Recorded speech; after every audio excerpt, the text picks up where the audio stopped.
22절까지 말씀입니다. 데살로니가전서 5장 16절부터 22절까지 말씀, 우리가 너무나 잘 아는 말씀이고 아주 짧은 말씀이니까 우리 합독하면 좋겠습니다. 우리 천천히 함께 읽겠습니다. 시작. 항상 기뻐하라. 쉬지 말고 기도하라. 범사에 감사하라. 이것이 그리스도 예수 안에서 너희를 향하신 하나님의 뜻이니라. 성령을 소멸하지 말며 예언을 멸시하지 말고 범사에 헤아려 좋은 것을 취하고 악은 어떤 모양이라도 버리라. 아멘. 할렐루야. 하나님의 은혜와 평강이 삶에 넘치시기를 그리스도의 이름으로 소망합니다. 제가 이전 교회에서 청년부를 담당하고 있을 때 토크 콘서트라는 형태로 이렇게 청년들이 갖고 있는 신앙의 질문들을 가지고 콘서트 형식으로 해서 앞에서 질의와 응답하는 그런 시간들을 가진 적이 있습니다. 그때 몇 가지의 질문들이 있었는데 그 중에 기억나는 것이 있어서 함께 좀 소개해보고 싶었습니다. 그때 여러 가지 질문 중에 하나님의 뜻을 어떻게 구별할 수 있나요? 라는 질문이 있었습니다. 하나님의 뜻이 어떻게 구별될 수 있을까? 그거에 대한 이제 답을 곰곰이 생각을 하다가 이렇게 답을 한 적이 있습니다.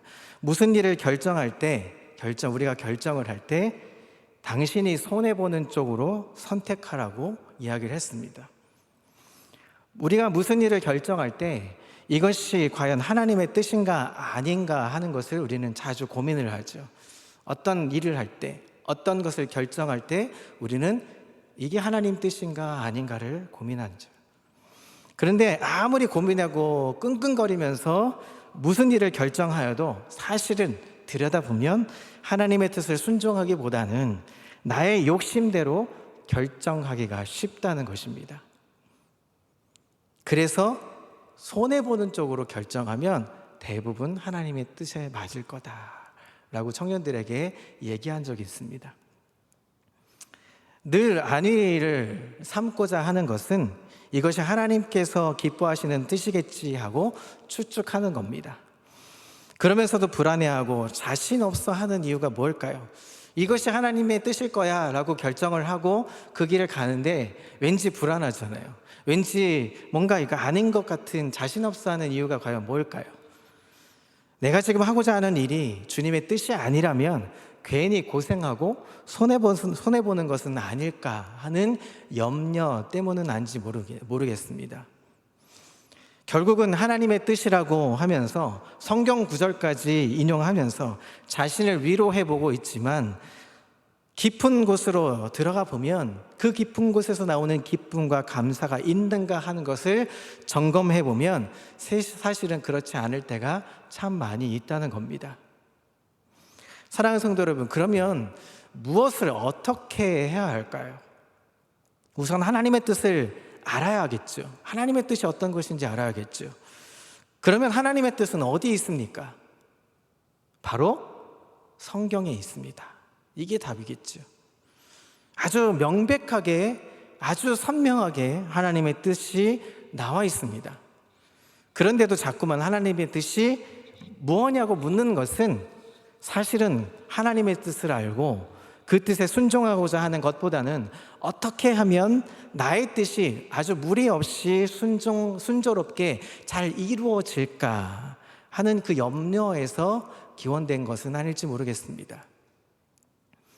그러나 여전히 사람들이 성경에 하나님의 뜻이 계시되어 있지만 모든 삶의 상황에 다 대답이 있는 것은 아니지 않습니까? 라고 누군가 물어볼 수 있습니다.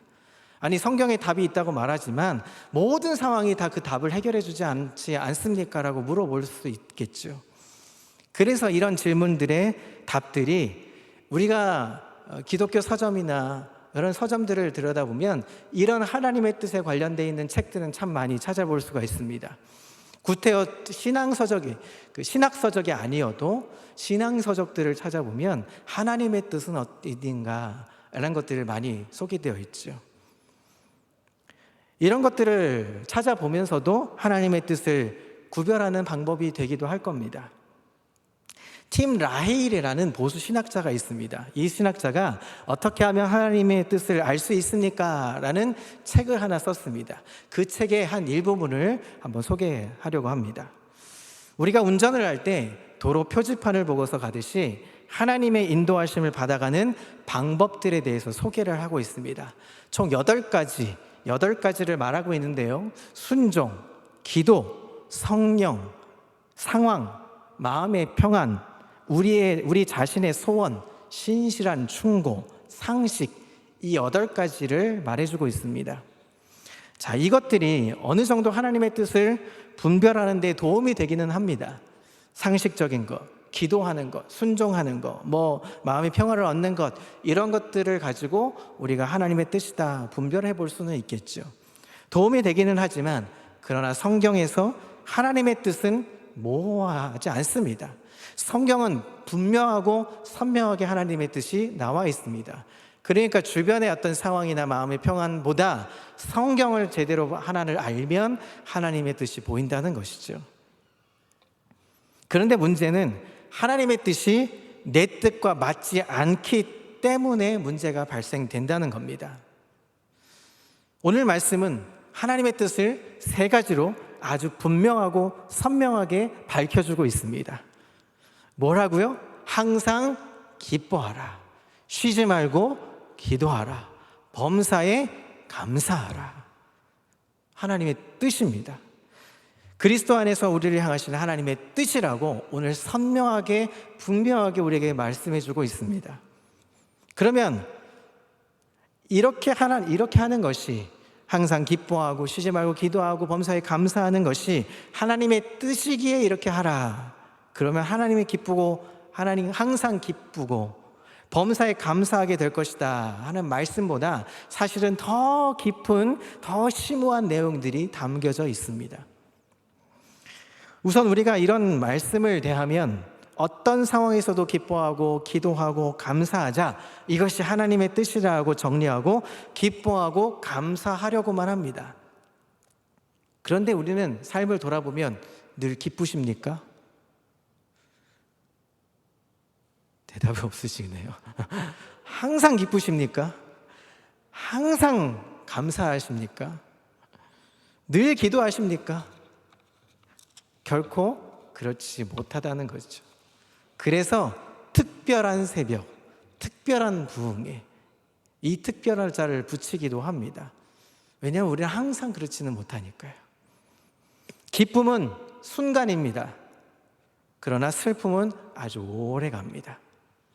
기도는 잠깐이고 나의 생각은 하루 종일, 아니 심지어 우리가 기도하는 중에도 나의 생각이 사로잡힐 때가 많습니다. 감사는 나에게 덕이 될 때가 잠깐이지만 불평은 범사에 일어나고 있습니다. 오늘도 비가 오는데 비가 와야 했죠. 가뭄이 길었기 때문에 비가 와야 했습니다. 그런데 비가 오면 어떻게 됩니까?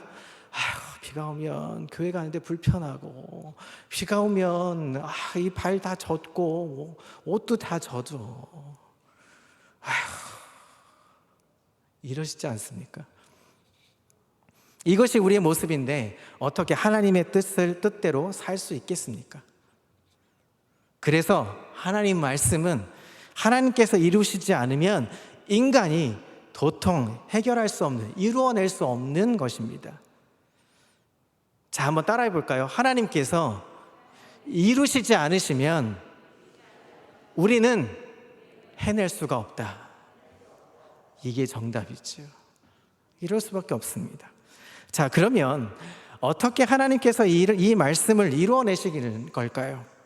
항상 기뻐하고 쉬지 말고 기도하고 범사에 감사하는 것은 어떻게 해야 할까요? 자, 이 말씀은 하나님께서 이루시기에 성도는 항상 기뻐할 수밖에 없고, 항상 기도할 수밖에 없고, 항상 감사할 수밖에 없는 사람으로 만들겠다는 것입니다. 이 선언은 하나님께서, 다시 한번 말씀드리지만, 항상 기뻐할 수밖에 없고 쉬지 말고 기도할 수밖에 없고 범사에 감사할 수밖에 없는 조건으로 하나님 우리에게 만들어 주시겠다 하시는 선언입니다. 이것이 바로 하나님의 뜻이라는 것입니다. 사도 바울은 복음을 전하다가 감옥에 갇혔습니다. 그런데 성도들에게 편지를 쓰면서 뭐라고 얘기합니까? 항상 기뻐하라 라고 말씀합니다. 뭐라고요? 항상 기뻐하라. 감옥에 갇힌 것이 어떻게 기쁠 수가 있습니까? 옥에 갇혀 있습니다. 고문을 당할 수도 모르는데 어떻게 기뻐할 수 있겠습니까? 무엇이 감사할 수 있겠습니까? 복음을 전하면 범사가 형통하게 잘 풀려야 하는데 지금 사도 바울은 옥에 갇혀 있는 것입니다. 많은 책들, 또 많은 우리가 간증 집회를 들여다보면 이렇게 얘기하죠. 복음을 전하였더니, 말씀에 순종했더니 집안이 잘 되고 건강해지고 교회가 부흥되고 사업도 잘 된다, 이런 간증 많이 듣지 않습니까? 그런데 바울은 성령과 지혜가 충만하여서 전도를 하고 있습니다. 그들보다 복음을 잘못 전하는 것도 아닙니다. 그런데 옥에 갇히고 죽도록 고생하고 있습니다. 예수님은 복음을 잘못 전해서 십자가에 못 박혀 돌아가신 것일까요? 지금도 복음으로 인해서 수많은 사람들이 고난과 죽음을 당하고 있는 것은 하나님의 뜻대로 복음을 전하지 않았기 때문일까요? 우리 이런 질문들을 한번 해볼 필요가 있습니다. 항상 기뻐하라고 말씀하시는데 왜 우리의 고난은 찾아오는 걸까요? 복음 전하라고 말씀 듣고 기도하고 그렇게 해보려고 노력하는데 왜 우리에게 그렇게 되지 않을 걸까요? 분명히 성경에서 복음을 전하는 자들이 당하는 모습이 드러나고 있는데도 그러한 성경은 뒤로 제쳐두고 선교하고 전도하면 복 받는다 라고 생각합니다.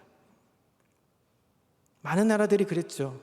영국도 미국도 그렇게 선교를 파송하고 복음을 전해보자, 우리도 복 받을 수 있다.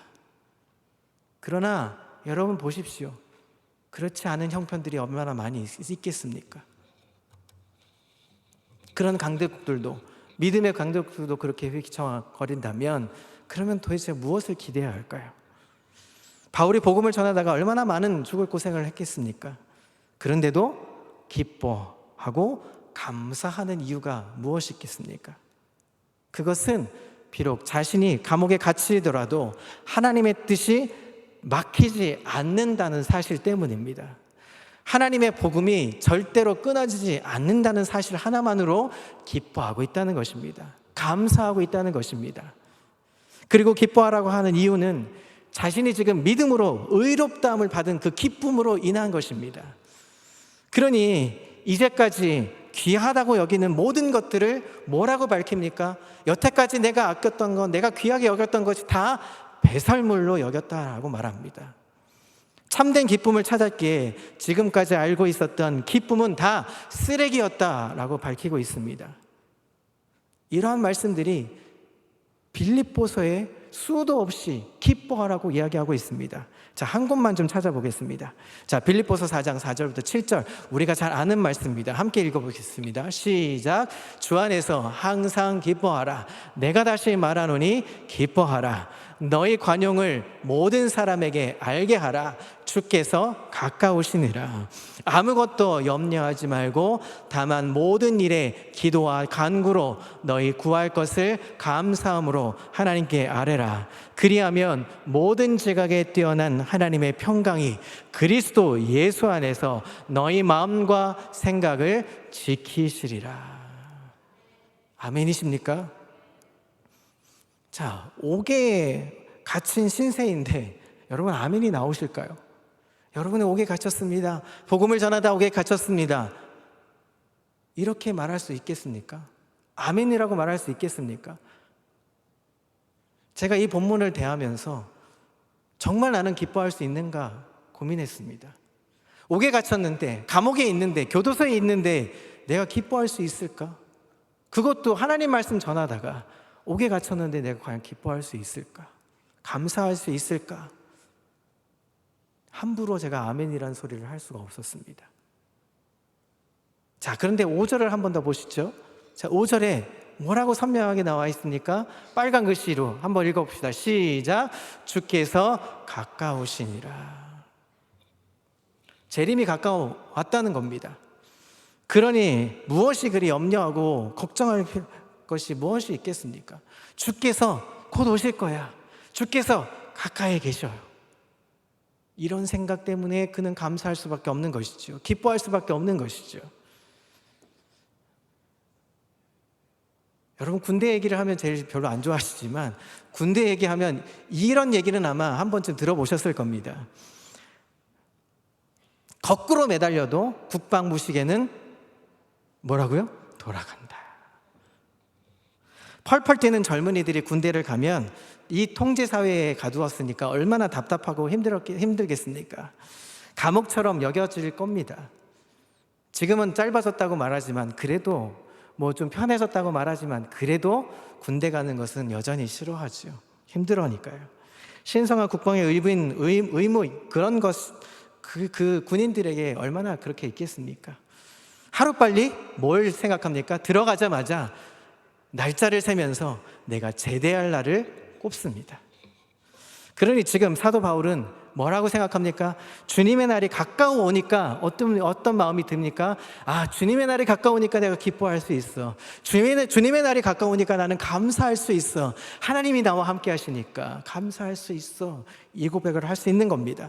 하루가 지나면, 감옥에서 하루가 지나면 하루빨리 주님을 만나볼 수 있기 때문에 그런 감격이 있는 것입니다. 그러니 여러분, 제대 날짜 통보를 받으면 그날을 기다리지 않겠습니까? 아, 나는 이제 제대하는 날, 이제 열흘 후면, 닷새 후면, 이틀 후면 나는 제대야. 아, 끝이야. 얼마나 기쁘겠습니까? 그날을 기다리지 않겠습니까? 수고하고 무거운 짐 지고 가는 인생입니다. 그러나 우리에게도 제대할 날이 찾아옵니다. 우리에게도 이 힘들고 어려운 시간들 지나갑니다. 그리고 약속된 하나님의 날이 찾아오게 되어 있습니다.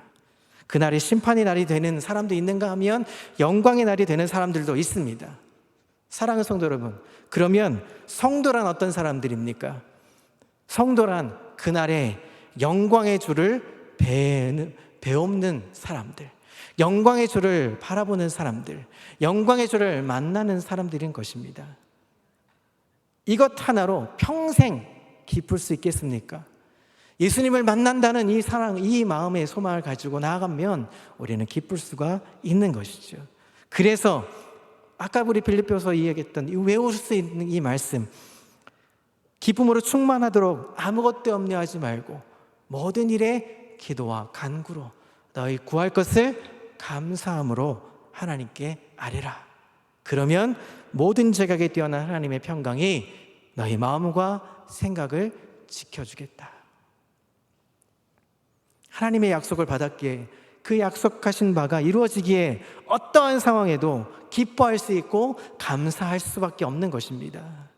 그렇게 할 수밖에 없는 것이 바로 성도의 신분이라는 것입니다. 이러한 기쁨과 감사를 누리지 못하는 것은 우리가 하나님의 뜻보다는 우리 자신의 뜻을 주장하고 그 고집대로 하는 만큼 하나님의 기쁨, 감사, 평안을 누리지 못하는 것입니다. 그러니 우리 자신만 손해죠. 이제 그런 고집들, 그런 생각들, 나만의 이 모습들은 다 버리십시오. 그리고 주님이 주신 기쁨을 찾을 수 있는 우리 평강의 성도들 다 되시기를 소망합니다. 여러분, 왜 그럴 수밖에 없는지 한 예화를 들어보겠습니다. 요셉 아시죠? 요셉이 하나님의 계시를 받고 나서 더욱더 형들의 미움을 받습니다. 평소에도 아버지가 편애하고 그리고 고자질로 인해서 미운 털이 박혔는데 이제 꿈까지 꾸어가면서 자랑하고 있습니다. 부모 형제들이 요셉에게 엎드려 절한다 그렇게 말하니까 여러분, 형제들 얼마나 미워했겠습니까? 형들한테 절해도 모자른데 형들이 내가 동생에게 지금 절을 해야 돼, 어떻게 받아들이겠습니까? 그런데 어느 날 형들이 양을 치고 있는 곳에 요셉의 아버지의 심부름을 갑니다. 그래서 멀리서 형들이 알아보고 저 꿈꾸는 자가 오는도다 라고 말하면서 그를 죽여버리자 하고 모의합니다. 그리고 그 꿈이 어떻게 되는지 한번 보자라고 얘기합니다. 그래서 그 요셉을 잡고 겉옷을 벗기고 물 없는 구덩이에 쳐넣습니다. 요셉은 얼마나 고함을 질렀겠습니까? 그런데 형들은 미운 놈 없애버려 속 시원하다 하는 것처럼 그 곁에서 밥도 음식을 먹고 있었습니다. 어떻게 자기 형들, 아니 비록 배가 다른 형제였지만 그렇게 죽이려고 한 것일까요? 그것은 하나님의 계시를 받았기 때문입니다. 요셉은 하나님의 계시로 인해서 고난을 받습니다. 그렇지 않은 미움 정도야 있을 수 있습니다. 그런데 죽여버리고자 하는 마음, 이 미움을 갖게 만든 것은 바로 하나님의 계시를 받았기 때문입니다. 하나님의 계시를 받은 자, 하나님의 뜻을 이루려고 하는 자를 얼마나 미워하는지 여러분 아십니까? 하나님의 뜻이 요셉을 통해서 이루어지는데 그 뜻이 이루어지는 것이 무조건 이유 없이 싫다는 겁니다. 그러다가 멀리서 상인들이 지나가는 것을 보고서 자신들이 직접 손에 피를 묻히고 싶지 않아서 상인에게 팔아버립니다. 노예값을 은 20냥 밖에 안 되는 것에 팔아버렸습니다. 얼마나 요셉은 살려달라고 애원했겠습니까? 그러나 외면하고 팔아버렸습니다. 가서 고생하다가 죽어버려.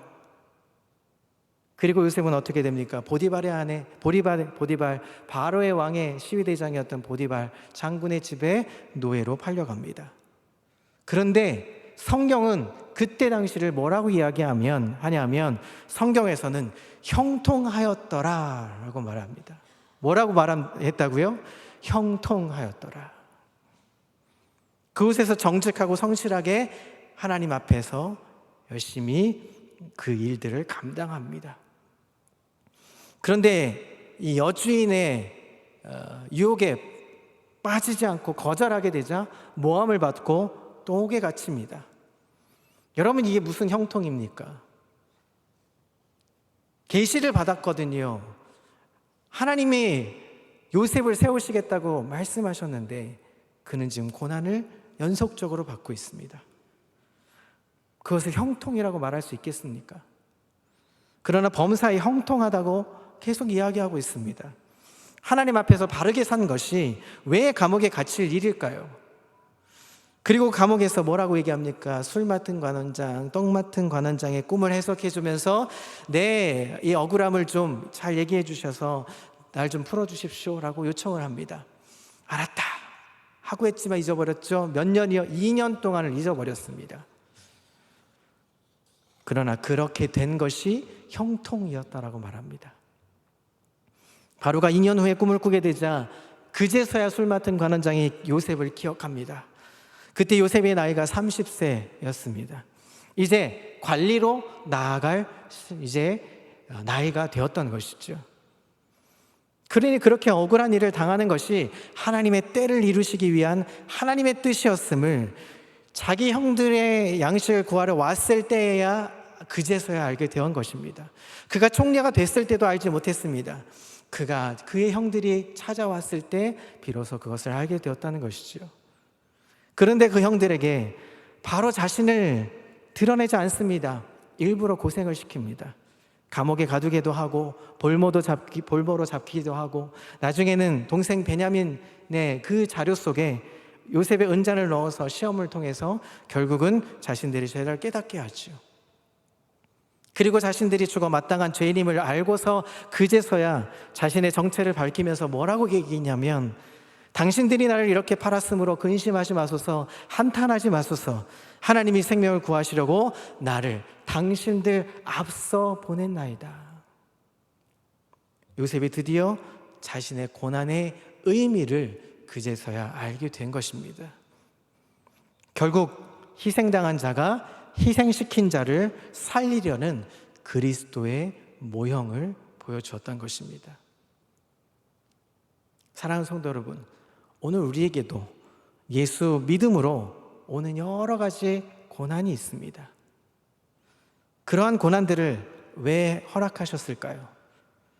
우리들의 죄로 인해서 하나님의 아들이 죽었음을 알게 하시기 위했던 것입니다. 그리고 용서하시기 위한 것이었습니다. 이 과정이 성도를 고난으로 모시는, 고난으로 인도함 받게 하는 이유인 것입니다. 은혜를 주실 뿐만 아니라 고난도 주시는 것입니다. 그것이 빌립보서 1장 29절에 이렇게 말하고 있습니다. 함께 읽어볼까요? 시작.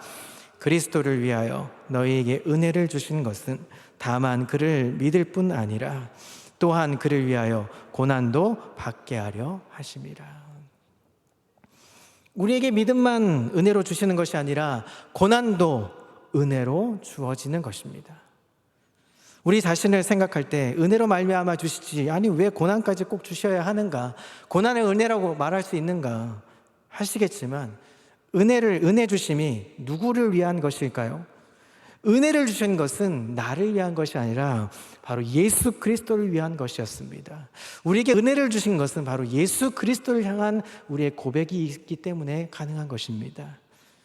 그러나 나 하나 은혜 받고 구원받아 기뻐하다는 것이 아니라 그리스도를 위한 믿음과 고난이 주어진다는 것입니다. 단지 나를 위한 것이 아니었습니다. 따라서 그리스도의 고난의 비밀을 알게 하시는 것입니다.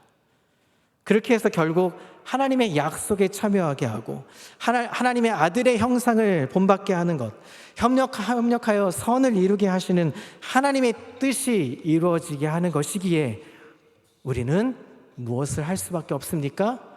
그래서 항상 기뻐하고, 그래서 항상 쉬지 말고 기도하는 것이고, 그래서 범사에 감사하는 것입니다. 그 기쁨과 감사를 놓치지 않도록 늘 기도하며 주를 의지하는 것입니다. 우리가 하나님의 뜻대로 부르심을 입었다면 여러분, 도망갈 곳이 없습니다. 어떤 환난과 핍박과 시련이 온다 할지라도, 아니 죽음이 찾아온다 할지라도 우리를 그리스도의 사랑에서 끊을 수가 없기 때문입니다. 이것이 성도의 기쁨의 근원이라고 이야기해주고 있습니다. 하나님의 뜻이란 오늘 앞서서 4장 3절에 이렇게 말합니다. 너희의 거룩함이라 라고 말합니다. 결국 세상에서 분리시켜서 하나님의 백성으로 참여시키시기 위한 하나님의 뜻인 것입니다. 이 일을 이루시기 위해서 하나님 아들이 오셔서 하나님의 뜻을 이루신 것입니다.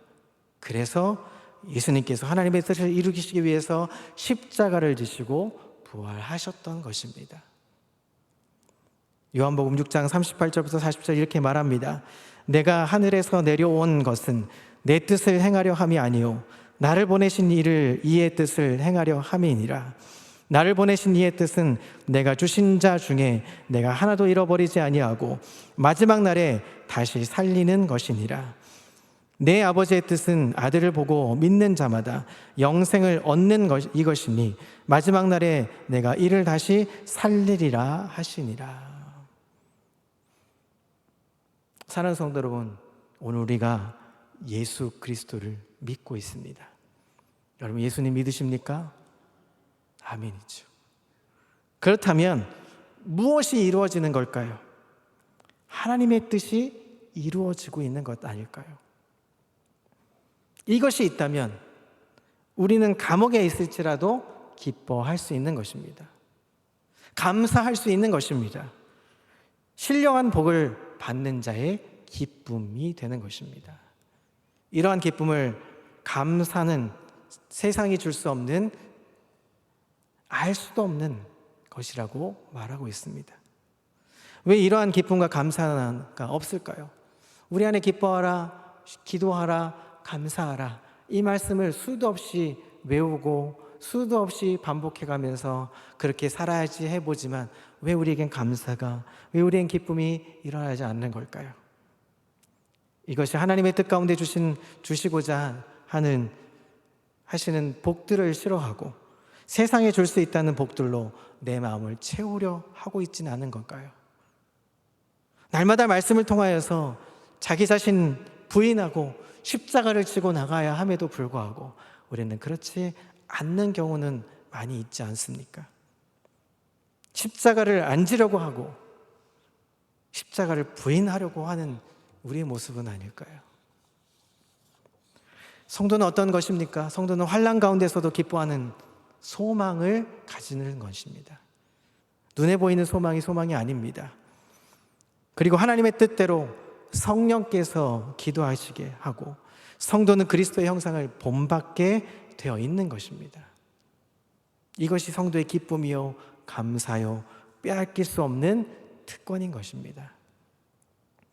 이것으로 평생, 아니 영원토록 기뻐하고 감사할 수 있는 성도가 되도록 쉬지 말고 기도하는 우리 모든 평강의 식구들 다 되시기를 그리스도의 이름으로 소망합니다.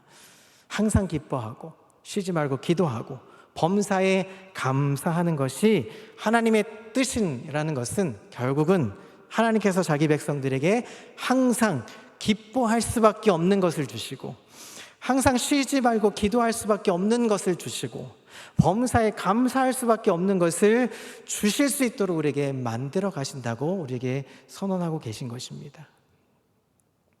따라서 우리가 생각하는 형통과 하나님께서 말씀하시는 형통이 다르다는 것입니다. 아까 우리 요셉을 봤죠. 요셉이 형통할 수 있는 것은 요셉이 잘된 것의 형통함이 아니라 하나님의 역사를 이루었기 때문에 하나님이 하시는 일들을 요셉은 묵묵히 따라갔기 때문에 형통했다라고 말하는 것입니다. 내가 생각하는 형통, 내 뜻이 술술 잘 풀리는 것이 아닙니다. 하나님께서 형통하라고 하시는 것은 하나님의 뜻이 자기 백성에게 이루어지는 것입니다. 그래서 성도에게는 고난도, 시련도 은혜인 것입니다. 따라해 볼까요? 고난도, 시련도 은혜다. 이해가 안 되시나요? 야고보서 1장 1절에서 4절 이렇게 말합니다. 자, 함께 천천히 읽어보겠습니다. 시작. 하나님과 주 예수 그리스도의 종 야고보는 흩어져 있는 12지파에게 문안하노라. 내 형제들아, 너희가 여러 가지 시험을 당하거든 온전히 기쁘게 여기라. 이는 너희 믿음의 시련이 인내를 만들어내는 줄 너희가 알미라. 인내를 온전히 이루라. 이는 너희로 온전하고 구비하여 조금도 부족함이 없게 하려 함이라. 성도를 뭐라고 얘기하냐면 야고보는 흩어진 나그네 이렇게 얘기합니다. 그러니 여러 가지 시험이 닥치는 것이죠. 이러한 시험이 닥칠 때 온전히 기쁘게 여기라 라고 성경은 말하고 있습니다. 반가운 친구가 오는 것처럼 맞이하라는 것이죠. 도대체 시험이 오는 것이 무엇이 좋아서 그렇게 온전히 기쁘게 여기라고 말하는 것일까요? 이것은 믿음의 시련이 인내를 만들어내고 인내를 온전히 이루게 되면 온전하여 구비하여서 조금도 부족함 없게 우리를 그렇게 세우신다고 말씀하는 것입니다. 따라서 성도에게는 우연히 시련이 오는 것이 아닙니다.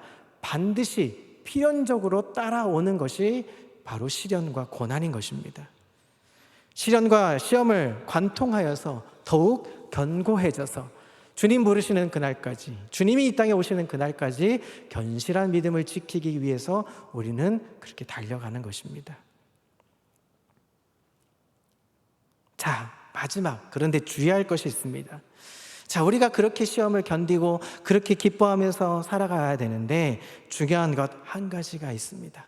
우리 야고보서 1장 12절부터 18절 좀 뒤로 뛰어넘어서 야고보서 1장 12절부터 18절까지를 우리 천천히 한번 읽어보고 이제 말씀을 좀 정리하려고 합니다. 한번 읽어볼까요? 시작. 시험을 참는 자는 복이 있나니 이는 시련을 견디어낸 자가 주께서 자기를 사랑하는 자들에게 약속하신 생명의 면류관을 얻을 것이기 때문이라. 사람이 시험을 받을 때에 내가 하나님께 시험을 받는다 하지 말지니 하나님은 악에게 시험을 받지도 아니하시고 친히 아무도 시험하지 아니하시느니라. 오직 각 사람이 시험을 받는 것은 자기 욕심에 끌려 미혹됨이니 욕심이 잉태한 즉 죄를 낳고 죄가 장성한 즉 사망을 낳느니라. 내 사랑하는 형제들아 속지 말라. 온갖 좋은 은사와 온전한 선물이 다 위로부터 빛들의 아버지께로부터 내려오나니 그는 변함도 없으시고 회전하는 그림자도 없으시니라.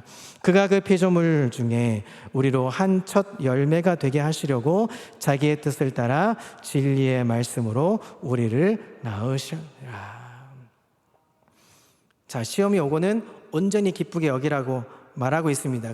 이것은 믿음의 시련을 말하고 있습니다. 자, 그런데 사람이 유혹에 끌려 시험을 받는 것은 자기 욕심으로 인한 것이다 라고 말합니다. 이러한 욕심에 끌려서 시험을 당하는 것은 그 시험으로 인해서 하나님을 탓하지 말라고 말합니다. 자, 시험엔 두 가지가 있습니다. 믿음의 시험이 있는가 하면 자기 욕심에 끌려서 시험에 빠지는 경우가 있습니다. 그래서 형제들아 속지 말라라고 얘기하는 거죠. 많은 사람들이 자기 욕심에 끌려서 행하다가 시험 받고 시험 들으면 뭐라고 얘기합니까? 하나님께서 나를 싫어하시나 봐. 하나님께서 나 안 좋아하시나 봐. 이런 얘기 하게 되죠. 하나님께서 자기를 시험한다 말하죠. 그러나 하나님은 어떤 분이십니까? 각각 좋은 은사를 우리에게 주시는 분이십니다. 빛들의 아버지이십니다. 그러한 선물이 우리를 말씀으로 거듭나게 하신다는 것입니다. 이것이 가장 귀한 은사입니다. 그러니 분별력이 필요한 것이죠. 그래서 늘 깨어 기도하는 것입니다. 자, 이제 마지막 20절부터 19절부터 이렇게 말합니다. 성령을 소멸하지 말며 예언을 멸시하지 말며 알고 범사에 헤아려 좋은 것을 취하고 악은 어떤 모양이라도 버리라. 이렇게 말합니다. 그래서 항상 기뻐하기 위해서, 쉬지 말고 기도하기 위해서, 범사에 감사하기 위해서 성령을 소멸하지 말라고 말합니다. 그렇게 하기 위해서 예언을 멸시하지 말라고 말합니다. 우리가 기뻐하기 위해서, 감사하기 위해서, 기도하기 위해서 범사에 헤아려 좋은 것을 취하라고 말씀하고 있습니다. 그리고 악은 어떤 것이라도 떠나보내라, 버리라고 말씀하고 있습니다. 사랑하는 성도 여러분, 하나님의 뜻이 분명하고 선명하지 않습니까? 하나님의 뜻이 이렇게 분명하고 선명한데 분별을 못할 이유가 뭐가 있겠습니까? 항상 기뻐하십시오. 쉬지 말고 기도하십시오. 범사에 감사하십시오. 이것이 하나님의 뜻입니다. 그 믿음으로 달려갈 수 있는, 하나님의 뜻을 할 수 있는 믿음의 우리 평강교회 성도 다 되시기를 그리스도의 이름으로 소망합니다. 기도하겠습니다.